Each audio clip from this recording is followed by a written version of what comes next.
कौन जीत रहा उत्तराखंड, सबसे सटीक एग्जिट पोल 7 मार्च शाम 6 बजे से लगातार सिर्फ उत्तराखंड तक पर। उत्तराखंड में मतदान खत्म हो गए हैं, लेकिन दोनों ही पार्टियों का एक दूसरे पर हमला खत्म नहीं हो रहा है। अभी पूरन सिंह ने हरीश रावत को लेकर एक बयान दिया था कि वो हमारे मुख्यमंत्री नहीं है, हम उन्हें प्रदेश का मुख्यमंत्री नहीं मानते हैं।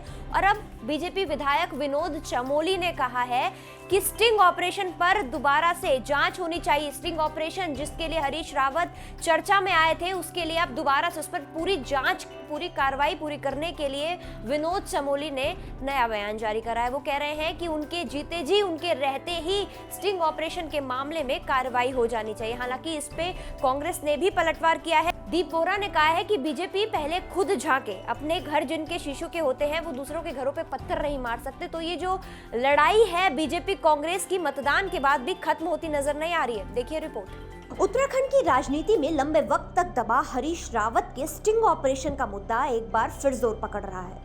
आए दिन दोनों ही पार्टी के नेता एक दूसरे पर निशाना साध रहे हैं। हाल ही में बीजेपी नेता पूरन सिंह ने हरीश रावत पर टिप्पणी करते हुए कहा था कि हरीश रावत अपने ही राज्य में पलायन करते रहते हैं। और अब धर्मपुर से बीजेपी विधायक विनोद चमोली ने हरीश रावत के स्टिंग ऑपरेशन का मुद्दा उठा लिया है। उनका कहना है कि स्टिंग ऑपरेशन पूरे प्रदेश ने देखा, लेकिन अभी तक इस पर कोई कार्रवाई नहीं हुई है।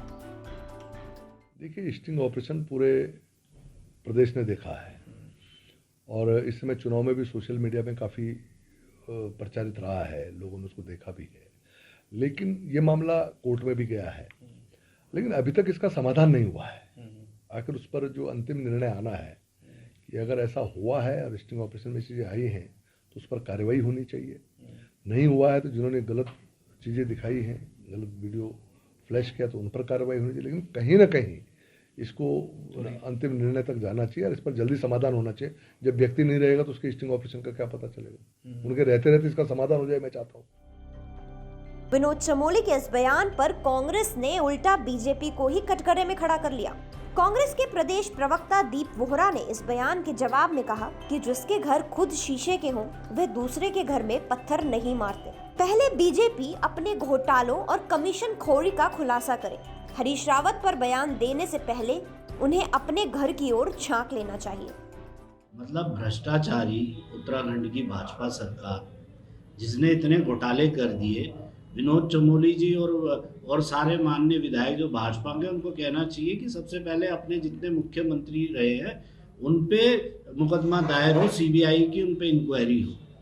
हमने तो बार बार कहा और कई मामलों में तो हरीश रावत जी को क्लीन चिट मिल गई है और माननीय हाई कोर्ट से। अगर हमने तो पहले भी कहा था और हरीश रावत जी ने भी कहा था कि आप चौराहे पे बड़े बड़े स्टिंग दिखाइए, तो आप अपने भी स्टिंग दिखाइए। तो अब ऐसा है, विनोद चमोली जी का चुनाव जो है मुझे लगा है बिखरा हुआ है। मानसिक संतुलन थोड़ा मुझे लग रहा है कि खराब हो ही जाता है। तो ऐसे में कई विधायक हैं जो पहले ही कह चुके हैं कि भाजपा से भीतरी घात हमें हुआ है। तो सबसे बड़ी पार्टी कहने वाली पार्टी, अनुशासित पार्टी और पता नहीं अपनी पीठ थपथपाने वाली पार्टी आज इस मुकाम पे आ गई है कि हरीश रावत नाम से वो बुखलाई हुई है, कहीं जो हमारे घोटाले थे वो दोबारा ना हो। अब इस मामले में क्या कार्रवाई होगी ये तो वक्त ही तय करेगा, लेकिन जनता अपना फैसला ईवीएम में कैद कर चुकी है, जिसके नतीजे जल्द ही सबके सामने होंगे। उत्तराखंड तक के लिए देहरादून से दिलीप सिंह राठौड़ की रिपोर्ट।